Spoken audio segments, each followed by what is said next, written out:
In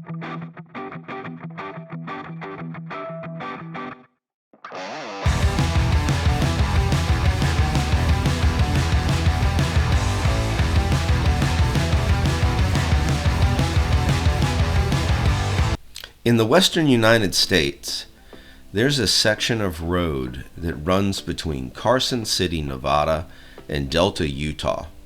It basically it goes across the entire state of Nevada.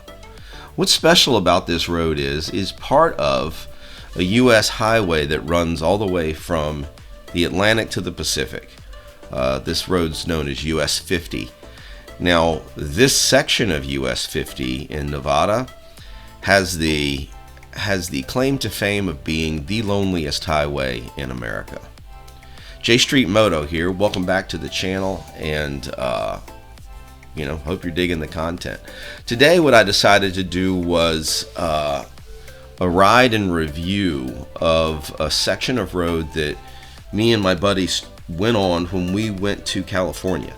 Actually, two of us have done this trip twice, and both times we decided to do this section of road.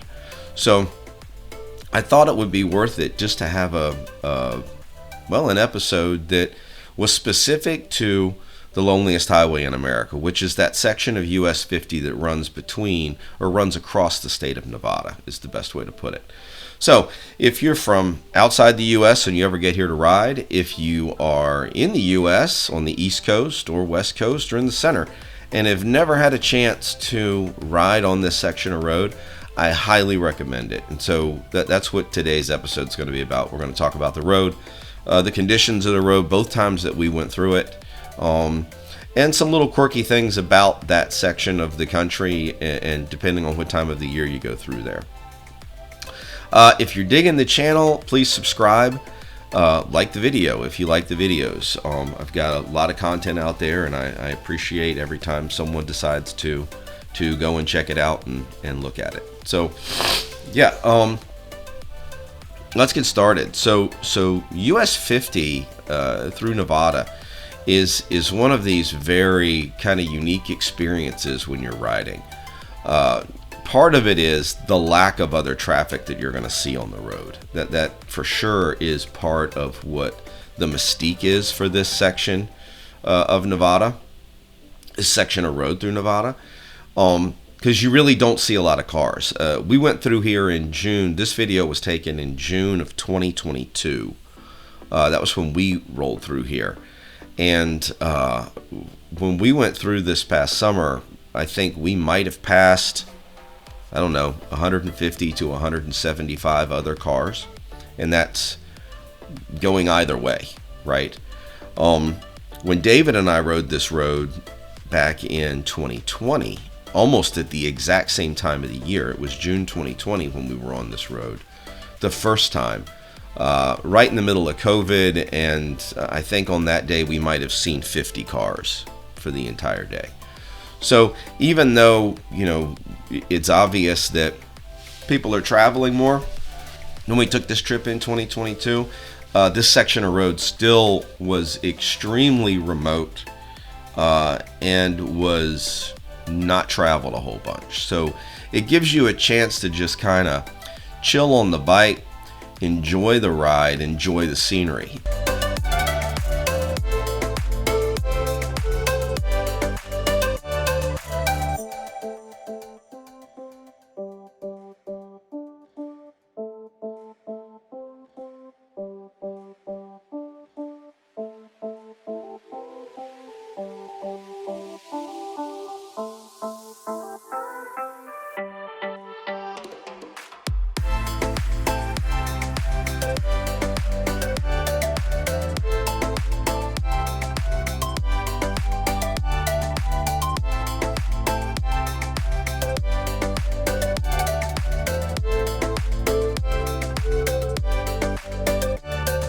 I was pretty impressed both times that we took this section of road through this part of the U.S. I was very impressed with the state of the road. And for those of you that ride that are watching this, you completely understand that. There are some roads you get on that you are just miserable. They're rough, they're laden with potholes, or they just have this rhythmic bump to them that drives you nuts, or there's really big bumps that you can't really see that jar you as you're riding along. This section of road through Nevada is impeccably maintained. There were hardly any sections of it, and I should state, it's about 480 miles from Carson City down into the Utah state line through Nevada. It's right at about 480 miles. And to have 480 miles of impeccable road where you're just, it's smooth. There's not a lot of, there hasn't been a lot of construction either time that we rode it. You could tell where there had been construction and where they had fixed things, but that's part of it. It's just a fun road to ride on because the road conditions are so good. Now you do have to deal with sand and such that's on the asphalt because it does blow across there. And there are a couple parts in this video, at least when I put it together for the cross-country trip and we were covering this day, there were a couple parts in the video where you could actually see the sand kicking up from underneath our rear tire of the bike that's in front of whoever's filming at the time. One thing I will talk about this in this section of Nevada. So during the month of June, and I think when we went through here, it was right around, let's see, that had to be probably mid-June. So think like, 13th, 14th, that kind of time frame in June. And that's the same time frame we went through here the first time. So David and I were already kind of aware of this, but this year it was a little more prevalent. I'm beating around the bush and not telling you what the damn point is. So my point is this. There is a specific kind of cricket out here in this part of the country, and they are red. They're red crickets, red grasshoppers, whatever you want to call them, whatever you call them where you come from. And they migrate during this part of June. And when I say they migrate, they are crossing this road, heading from south to north. And you can see the remnants of them in the sections where they migrate. Because when I say these things are migrating, it's millions of them just hopping across the road. This time when we went through, we actually saw some of them alive. We went through sections of this road where if you look down, you're like, is the road moving? What's happening with the road? And then you realize, oh no, that's the red crickets, because they're jumping up and hitting you in the leg, or you're rolling over them on your motorcycle. And that's kind of the only warning I'll give you for this road. If you go through here during the month of June, we were cautioned the first time we went through that those red crickets, when they get smushed, become extremely greasy. And there's so many of them that if you happen to be on a section of this road that's going through a little mountain range and you're dealing with some curbs, you might want to pay attention to those red splotches on the asphalt, because it will loosen up your tires a little bit when you're going through there. But that's really the only downside to this. Like I said, we were going through in June, and I think on this day, the temperature for riding was somewhere in, I don't know, the low 80s. It was almost perfect conditions. You got to keep in mind, it's a little further north than the desert that you're in when you're down in the south of the state. So the temperatures there are different. It's way more comfortable. It's not as hot. It's not as oppressive. You still have the sun. You still have the feeling of being in the desert, but you don't feel like you're cooking for the 10 to 12 hours that you're on the motorcycle. So that was another enjoyable thing about this ride.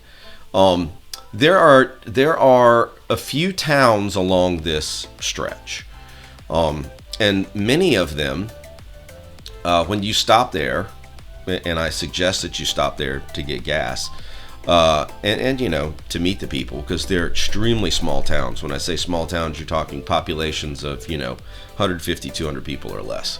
But a lot of these little towns, in their gas stations and etc., they've got souvenirs associated with surviving the loneliest highway in America.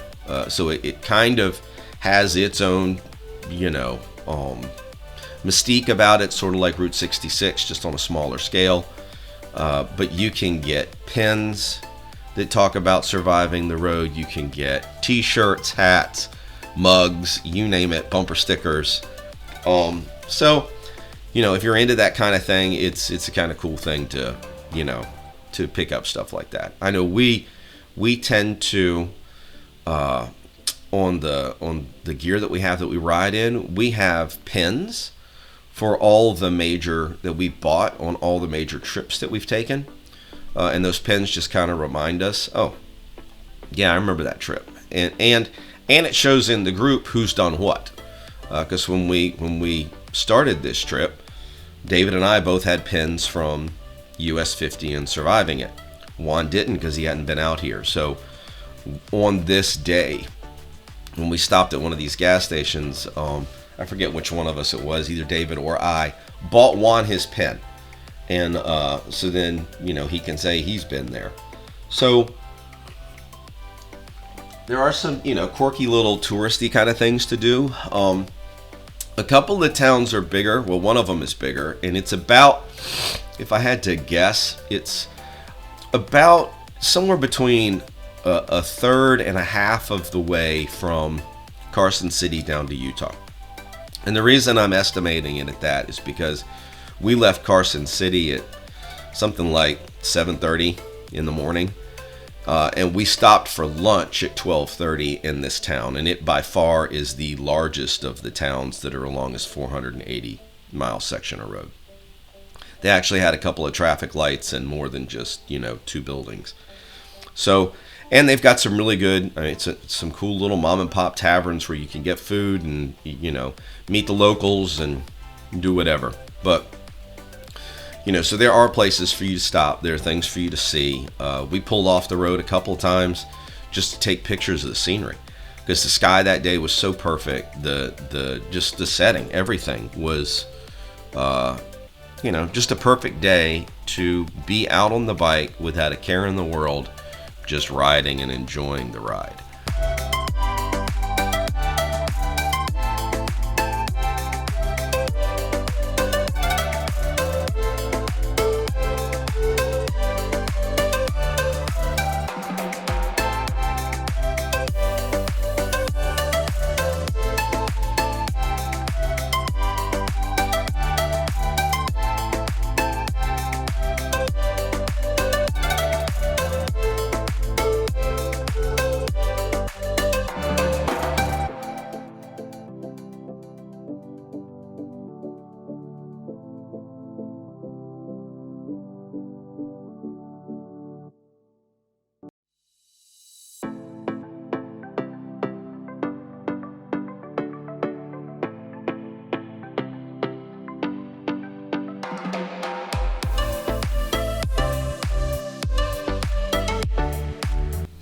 Every time that I've ridden this road, and even now when I'm watching the video as I'm doing the voiceover for this content today, it always just kind of takes me back to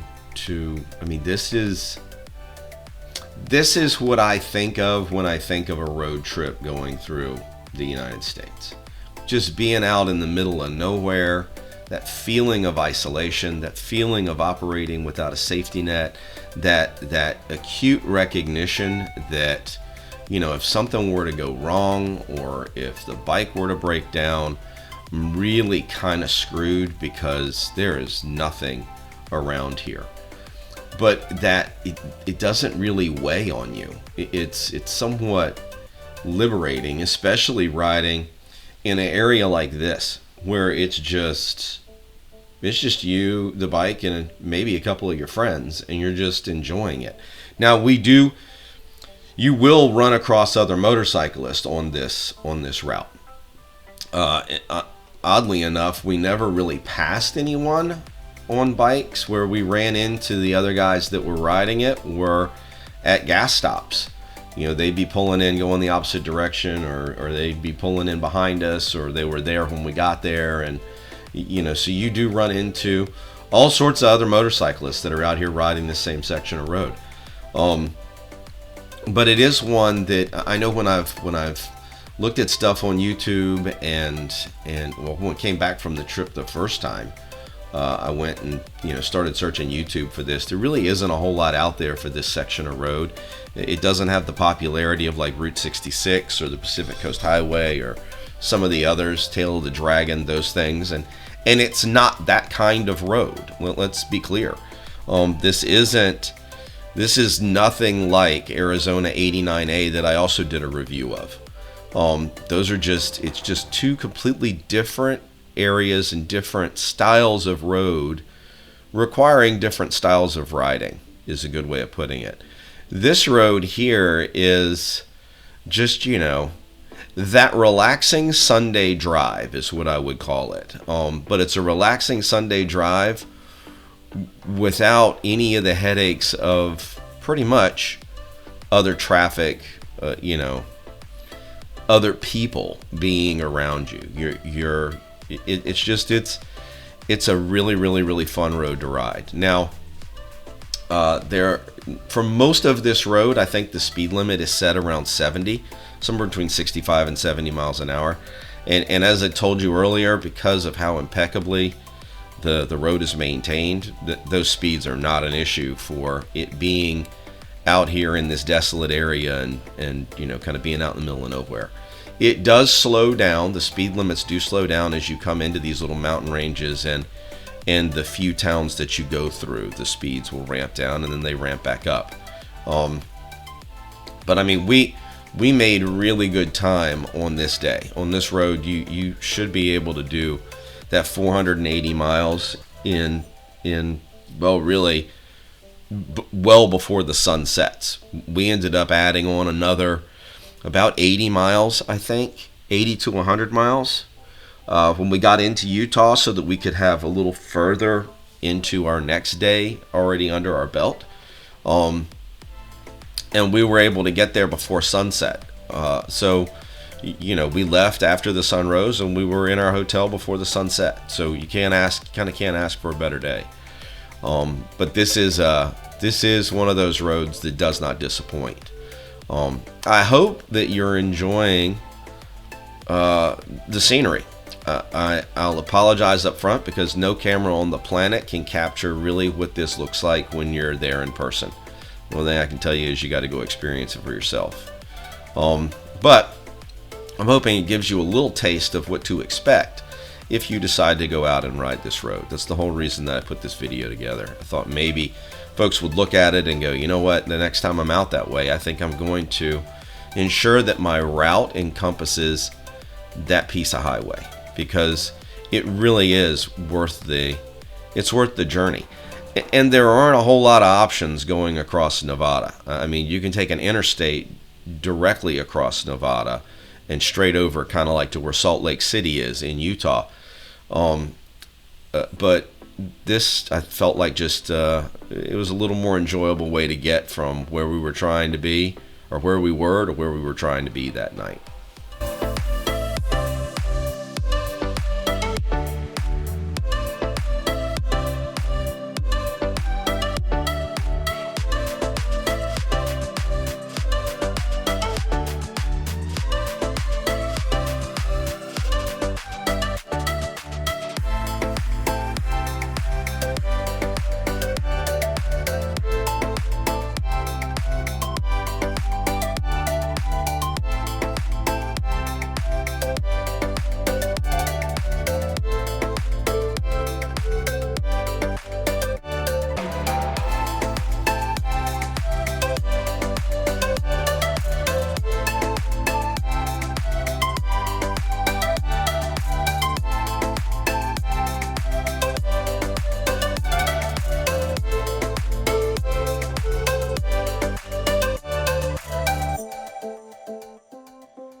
Really excited with what's been happening on the channel.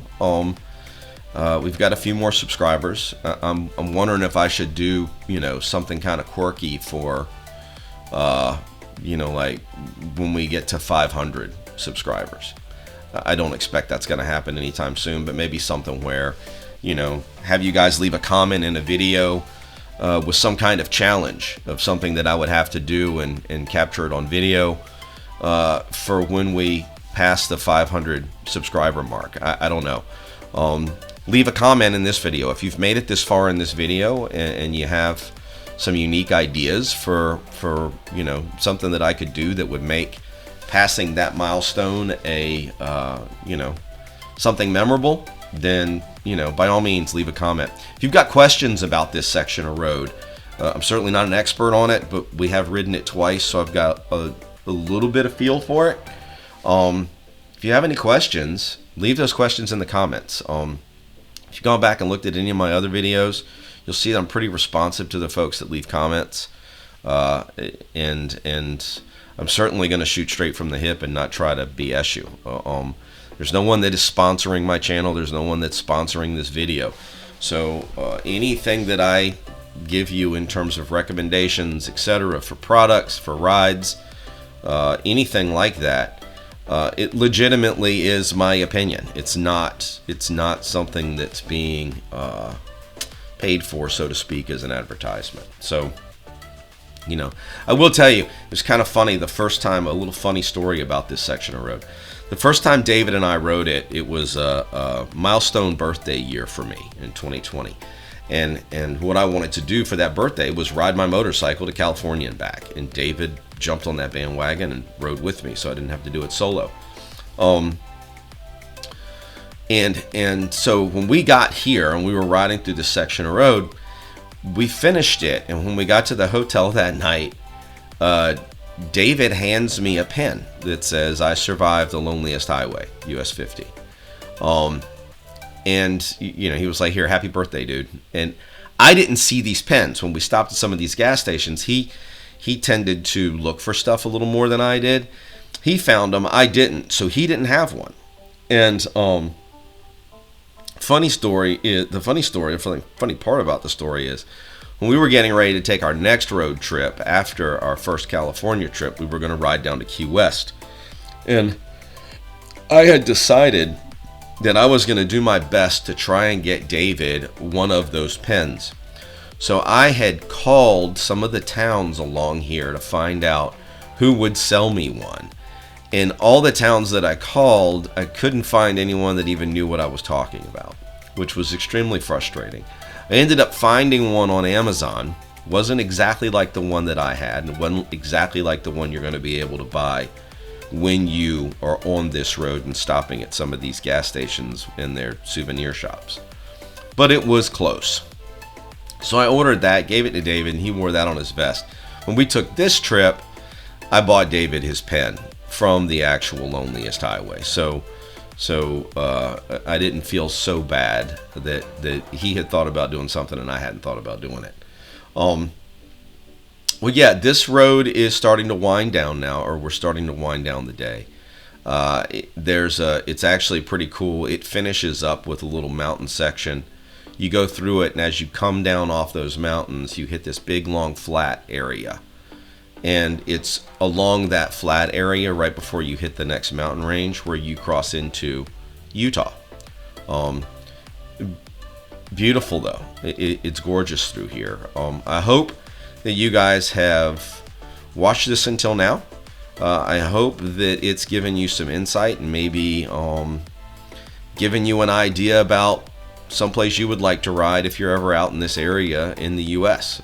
We don't get out there often enough, but when we do, we try to run this section of road. So I hope that you've enjoyed it. If you have, like the video. Like I said earlier, subscribe to the channel. I put out content every Tuesday, and I've been pretty consistent with doing that. So this one I decided to do this one this week because, well, quite honestly, last week I was sick, really sick, so I didn't get a chance to go out and do a vlog. So instead I decided I wanted to review this road anyway. I'll give you all a review of it. I hope you've enjoyed the video. Always ride safe.